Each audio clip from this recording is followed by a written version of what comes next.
warahmatullahi wabarakatuh. Perkenalkan, nama saya Putu Hiro, NIM 022. Di sini saya akan menjelaskan tentang sejarah Pramuka dunia dan sejarah Pramuka Indonesia. Yang pertama adalah sejarah Pramuka dunia. Sejarah Pramuka dunia dimulai dari ide seorang perwira militer Inggris yang bernama Robert Baden-Powell. Ia terinspirasi oleh pengalaman perangnya di Afrika Selatan, di mana ia melihat keterampilan bertahan hidup dan berorganisasi dari para pandu asli. Ia kemudian menulis buku yang berjudul Scouting for Boys pada tahun 1908 yang berisi panduan untuk melatih anak-anak laki-laki menjadi pandu. Buku ini sangat populer dan menyebar ke berbagai negara. Anak-anak laki-laki mulai membentuk kelompok-kelompok pandu secara sukarela dan melakukan kegiatan-kegiatan seperti berkemah, berjalan kaki, belajar simpul, mengenal alam, dan lain-lain.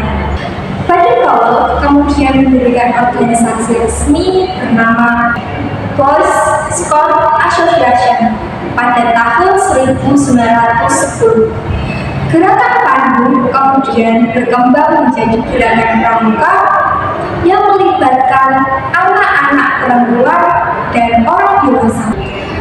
Organisasi-organisasi pramuka di berbagai negara mulai bekerja sama dan membentuk federasi internasional. Salah satu kegiatan utama pramuka dunia adalah Jambore Pramuka Dunia, yaitu perkemahan secara besar-besaran yang diadakan setiap 4 tahun sekali di negara-negara yang berbeda. Baden-Powell diakui sebagai bapak pandu dunia atau Safe Scout of the World. Ia meninggal pada tahun 1941, tetapi warisannya tetap masih hidup hingga sekarang. Selanjutnya adalah sejarah pramuka Indonesia. Sejarah pramuka Indonesia tidak lepas dari sejarah perjuangan bangsa Indonesia untuk meraih kemerdekaan dari penjajahan Belanda. Gerakan kepanduan di Indonesia dimulai pada tahun 1912 ketika Belanda mendirikan organisasi Nevertheless Patriots Organization atau NPO di Bandung. Organisasi ini hanya diperuntukkan bagi anak-anak Belanda. Tokoh-tokoh nasional Indonesia kemudian membentuk organisasi kepanduan sendiri yang bersifat nasionalis dan anti kolonial. Salah satunya adalah Mangkunegara VII yang mendirikan Japanese Patriots Organization atau JPO pada tahun 1916. Organisasi ini merupakan organisasi kepanduan pertama yang menggunakan bahasa Jawa. Setelah peristiwa Sumpah Pemuda pada tahun 1928, semangat nasionalisme semakin membara. Banyak organisasi kepanduan yang bermunculan dengan latar belakang agama, suku, atau daerah. Beberapa contohnya adalah Hizbul Wathan atau Muhammadiyah, National Pathfinders atau Budi Utomo, Syarikat Afdali Pathfinders atau Syarikat Islam, dan Indonesian Nevertheless Pathfinders Organization atau Pemuda Indonesia. Untuk menyatukan berbagai organisasi kepanduan tersebut, dibentuklah persaudaraan antar pandu Indonesia atau PAPI pada tahun 1928. PAPI kemudian melebur menjadi Kepanduan Bangsa Indonesia atau KBI pada tahun 1930. KBI menjadi organisasi induk bagi semua organisasi kepanduan di Indonesia.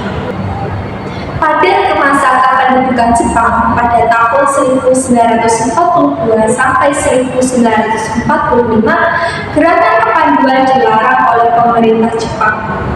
Namun, para anggota kepanduan tetap berjuang melalui gerakan bawah tanah.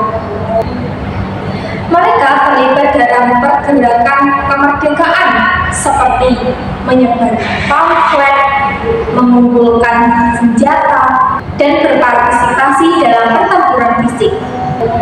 Setelah Indonesia merdeka, gerakan kepanduan di Indonesia mengalami perkembangan yang sangat pesat. Pada tahun 1951, Presiden Soekarno menetapkan tanggal 14 Agustus sebagai Hari Pramuka. Pada tahun 1961, dibentuklah Gerakan Kepramukaan Indonesia sebagai organisasi tunggal yang menggantikan semua organisasi kepanduan sebelumnya. Gerakan Pramuka Indonesia kemudian menjadi anggota dari World Organization of the Scott Movement atau WOSM pada tahun 1953. Gerakan Pramuka Indonesia memiliki peran penting dalam pembangunan bangsa. Pramuka menjadi salah satu kegiatan ekstrakurikuler wajib di sekolah-sekolah. Pramuka juga terlibat dalam berbagai kegiatan sosial seperti penanggulangan bencana, penghijauan, pemberantasan buta aksara, dan lainnya. Pramuka juga menjadi wadah untuk menumbuhkan nilai-nilai Pancasila, Bhinneka Tunggal Ika, dan Trisakti. Sekian pemaparan tentang sejarah singkat dari Pramuka Dunia dan sejarah Pramuka Indonesia. Apabila ada tutur kata yang kurang berkenan atau ada kesalahan dalam penyampaian, saya minta maaf sebesar-besarnya. Wabillahi taufiq wal hidayah. Wassalamualaikum warahmatullahi wabarakatuh.